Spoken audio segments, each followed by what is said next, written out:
Sa iba pang issue, hindi naghain ng apela ang dating Chief of Staff ni Senador Juan Ponce Enrile na si Attorney Jessica Gigi Reyes sa pagbasa sa kanya ng sakdal sa kasong plunder ng Sandigan Bayan 3rd Division.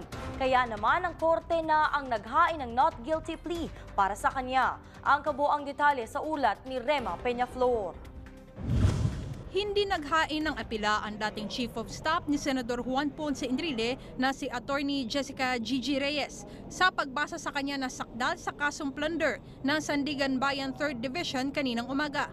Dahil dito, ang korte na ang naghain ng not guilty plea para sa kanya. Lagpas alas 7 ng umaga nang dumating sa Sandigan Bayan ang convoy na naghatid kay Attorney Gigi Reyes para sa kanyang arraignment hearing sa 3rd Division. Una sana nakatakda ang kanyang arraignment hearing kasabay ng kay Senador Juan Ponce Enrile noong July 11, araw ng Biyernes. Ngunit hindi siya nakarating noon dahil na-confine siya sa Taguig Pateros District Hospital dulot ng anxiety attack.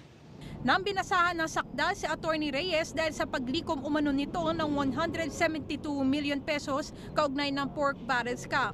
Halos nang hihina ito at kinailangan na suportahan minsan sa kanyang pagtayo. Pinagbigyan naman ng mga hurado ng 3rd Division si Reyes na paupuin sa lawyer's chair dahil isa rin naman siyang abogado. Pagkatapos basahan ng sakdal, nang hina ito at napaupo muli. Tumanggi naman si Reyes na gumamit ng wheelchair palabas ng korte at mas ninais na maglakad sa kabila ng panghihina nito. Against our advice, she stood throughout the arraignment.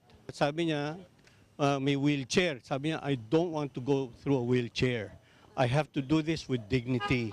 Sinabi ng legal counsel ni Attorney Reyes na nasa 160/100 ang naging blood pressure nito. Pagkatapos ng pagdinig, ibinalik siya sa Camp Bagong Diwa at hindi na ito nakaposas ng lumabas ng Sandigan Bayan. Hanggang sa kasalukuyan, patuloy umano ang medikasyon ni Attorney Reyes lalo na sa hypertension. Nasa isolation room pa rin siya kasi meron siyang test to conduct na may radiation.